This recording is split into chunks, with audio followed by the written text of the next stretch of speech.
திராவிட model ஆட்சி ஏற்பட்ட பிறகு 2021ஆம் ஆண்டு தாக்கல் செய்யப்பட்ட இந்து சமய அறநிலைத்துறையினுடைய மானிய கோரிக்கையில்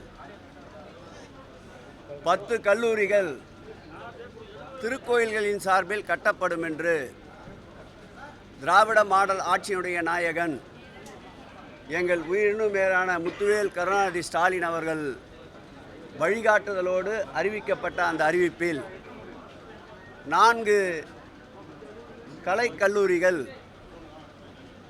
அந்த ஆண்டு டிசம்பர் மாதமே துவக்கப்பட்டது. அந்த அரசாணையை எதிர்த்து அன்றைய தினம் உயர்நீதிமன்றத்தில் தலைமை நீதிபதி அவர்களிடம் இந்த அரசாணைக்கு தடை கேட்டு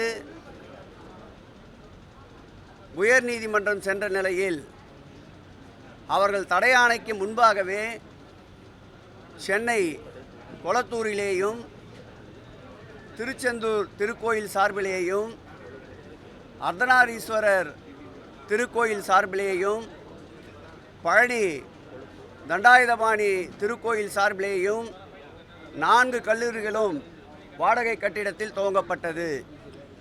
நீதிமன்றத்தில் முறையாக அன்றைய தினம் அரசினுடைய தலைமை வழக்கறிஞர் சண்முக சுந்தரம் அவர்கள் வாதத்தை அடுத்து 4 கல்லூரிகளுக்கும் தடை இல்லை, இனி மேற்கொண்டு கல்லூரிகள் கட்டப்படுமானால் அறிவித்த அறிவிப்பிலே இருக்கின்ற 6 கல்லூரிகள் கட்டுவதற்கு நீதிமன்றத்தை உத்தரவை பெற்று கட்ட வேண்டும் என்று நீதிமன்றம் தீர்ப்பளித்தது. அந்த தீர்ப்பின் அடிப்படையில் மேல்முறையீடு மனுவாக உச்ச நீதிமன்றத்திற்கு சென்றார்கள். உச்ச நீதிமன்றத்திலேயும் கல்லூரிகள் கட்டப்படுவது அறநிலையத்துறை கொடைகளின் சட்டத்தின்படி ஏற்புடையதென்று அங்கேயும் மனு தள்ளுபடி செய்யப்பட்டது. ஏற்கனவே உயர்நீதிமன்றத்தில் தள்ளுபடி செய்யப்பட்ட மனுவின் அடிப்படையில் அவர்கள் மீண்டும் இந்த கல்லூரிகள் கட்டுவதற்குண்டான வழிகாட்டு நெறிமுறைகள் பின்பற்றப்படவில்லை என்று ஒரு வழக்கை பதிவு செய்திருந்தார்கள். அது நேற்றைக்கு உயர்நீதிமன்றத்திலே அந்த வழக்கு வந்தது. அந்த வழக்கின் அடிப்படையில் உயர்நீதிமன்றத்தின் சிறப்பு அமர்வு மாண்புமை பொருந்திய நீதியரசர் ஜெயச்சந்திரன் அவர்கள் தலைமையிலே இருக்கின்ற அந்த பெஞ்சிலே கல்லூரிகள் கட்டப்பட்டது நியாயம்தான், முறையானதுதான்.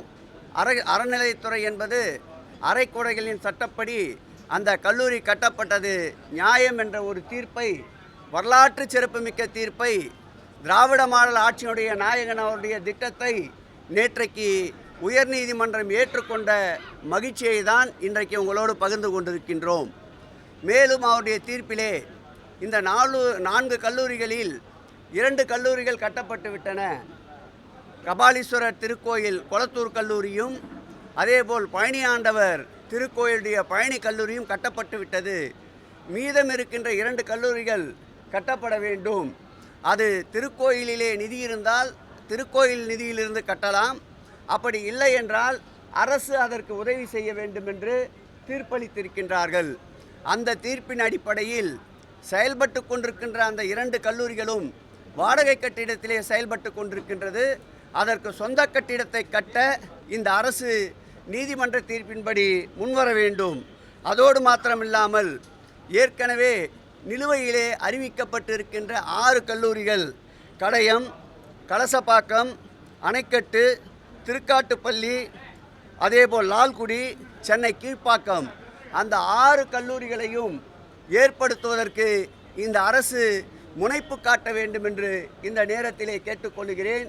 இந்து சமய அறநிலைத்துறையை பொறுத்தளவில் 5 ஆண்டுகளில் செய்ய வேண்டிய பணிகளை 5 ஆண்டுகளில் செய்திருக்கின்ற பணிகள் 50 ஆண்டு காலத்தில் செய்ய வேண்டிய பணிகளை நிறைவேற்றிய அரசு திராவிட மாடல் அரசு.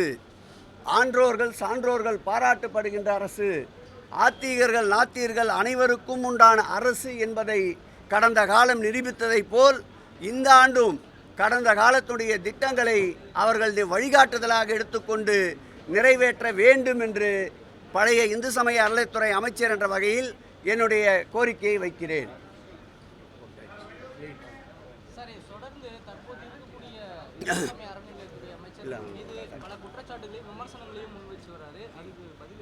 நான் ஏற்கனவே சொன்னது போல் சட்டியிலே இருந்தால்தான் அகப்பையிலே வரும்.